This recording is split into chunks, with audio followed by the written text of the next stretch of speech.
Yo, what is up mga boss? May ginagawa na naman tayo rito na Mio Aerox 155 version 2 mga boss.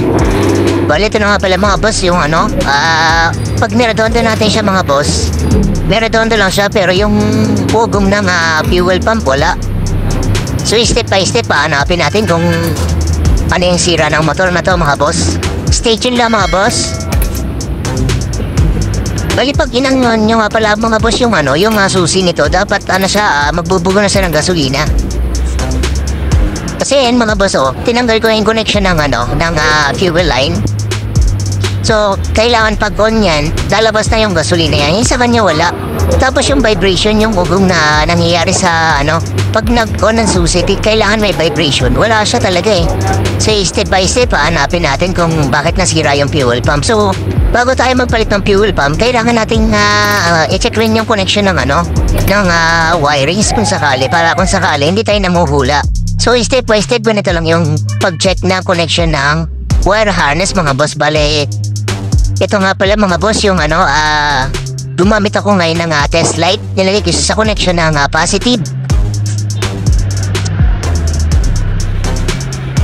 Kailangan umilaw yung test light yung mga boss. I-testing nyo rin kung umilaw siya. So, umilaw naman. So, pupunta tayo sa connection ng wire. So, hanapin nyo rito sa block na sa akin. Ito mga boss, yung kulay black na may stripe na yellow. May tracer yellow mga boss. Black na with tracer na yellow. So, kailangan umilaw yan mga boss. Kapag nag-on kayo ng susi mga boss, bale, yan yung hanapin nyo. Yung kulay black na may yellow, tracer na yellow. So, stripe na yellow mga boss.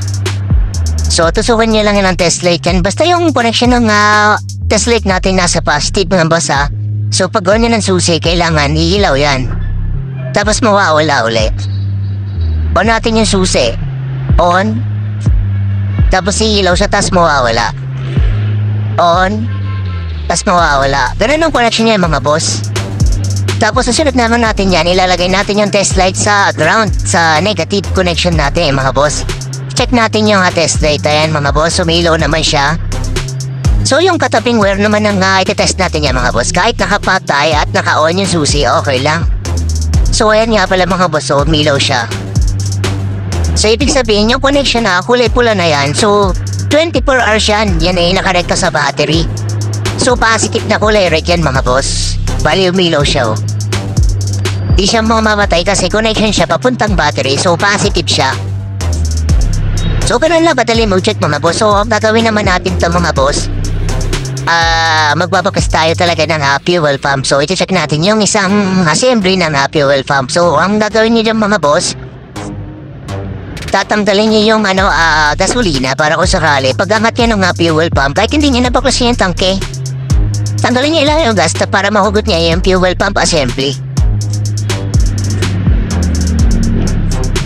Ito na nga pala mga boss yung connection ng fuel pump. Natanggal ko na mga boss. So nakita ko nga pala sa kanya mga boss, sunog yung mga connection niya. Ayun mga boss, nasunog.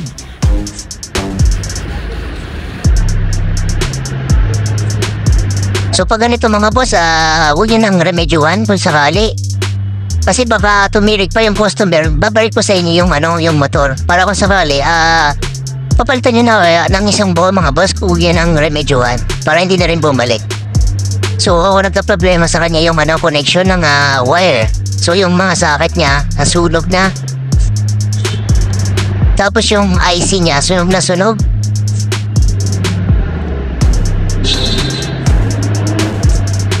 So papalitan natin yan ng bago mga boss. So yan lang yung nagka-problema talaga yung fuel pump. So huwag nyo nang remedyohan niya kung sakali. Para hindi na kayo mabakyapan, papalitan nyo na ng isang boya mga boss. Bali ang fuel pump nga pala mga boss, yung version 2, pinagkakaalaga ng 4,100 yung 4,100 yung fuel pump assembly. Pero may warranty pa naman to ni Yamaha mga boss. Kasi mababalahin tinakbo ng motor, 6,000 kilometer pa lang naman yung tinakbo niya. So ganun lang mga boss, pati yung IC niya nasunog So ganun lang talaga mag-check. sakali para sigurado, panoodin niya lang to hanggang dulo mga boss. So, maraming salamat sa suporta mga boss. Huwag niyo sanang kalimutan i-subscribe yung ating channel mga boss. Like and share na lang. Ingat, ride safe.